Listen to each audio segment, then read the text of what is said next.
Magluluto tayo na ginataang tilapia. Nakikita niyo po. Ayan. Teka lang ha.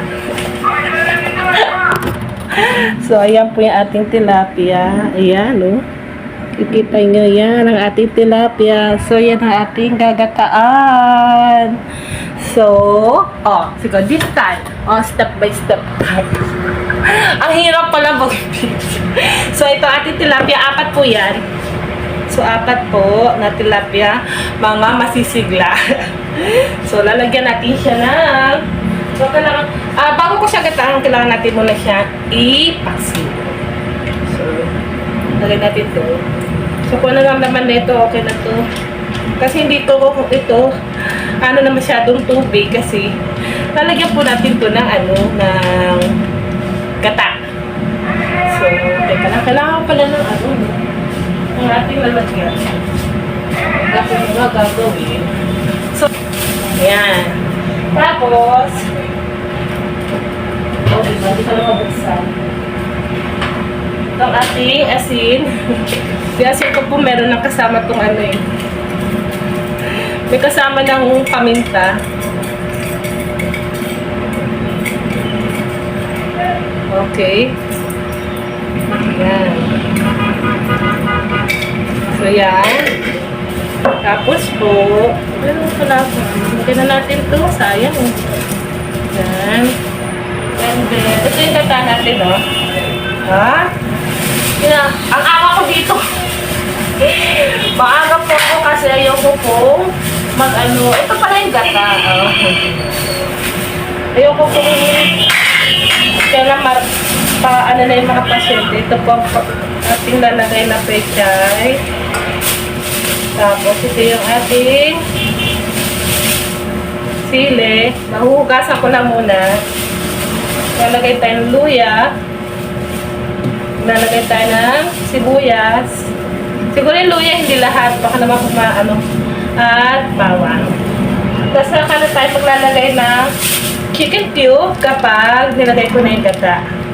So, nasa sa inyo kung gusto nyo gumamit ng chicken cube o hindi. Basta po ako nagamit ako ng chicken cube sa lahat ng aking niluluto. So, yun. So, saglit lang.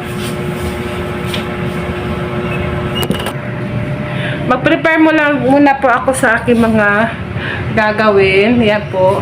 And then, chika tayo ulit.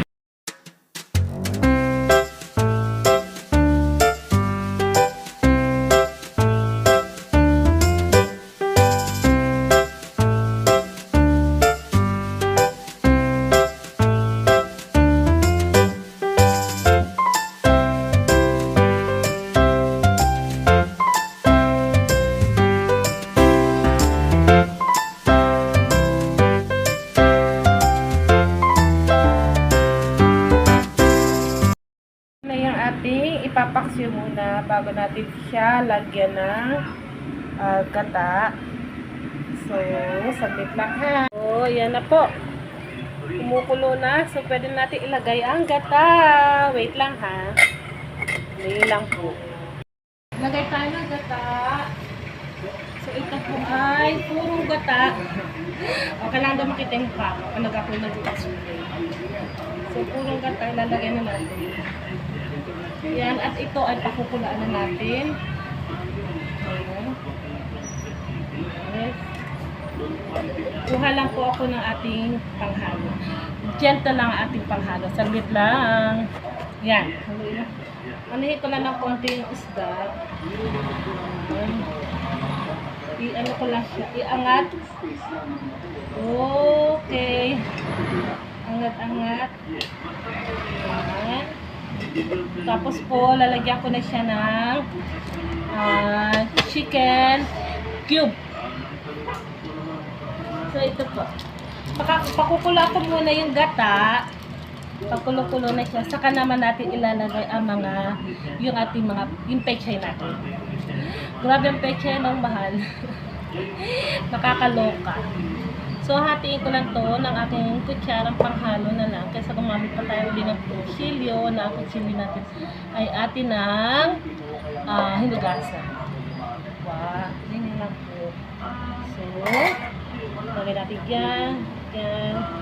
Yan, yan. Tapos kahit natin yung natitira, sayang po. Ang mahal-mahal po. Ang mahal-mahal ng ating mga bilihin. Mahal-mahal. Paglit lang po. Pakita. So, ayan na po yung ating gata. Yan. So, mamaya ko na muna ilalagay ang ating pechay. Tatakpan natin. So, para yun po ay kumulo muna.